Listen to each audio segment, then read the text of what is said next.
Magandang umaga, nandito ako nangunguha ng halamang gamot. Ito ay tinatawag naming asparagus. Kapag walang ganang kumain yung isang aso ko, madalas pumupunta siya sa damuhan at kumakain siya na ganitong halaman. Dalawang klase pala ito.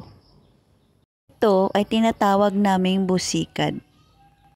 Namimili ako ng magandang dahon at dinadamihan ko na rin kasi 3 sila. At syempre, huwag kalimutang hugasan bago ibigay. So, since wala silang ganang kumain today, so ayan, nangunguha ako ng halamang gamot at yan, kumakain sila. Yan lang po ang ginagawa ko sa tuwing wala silang ganang kumain.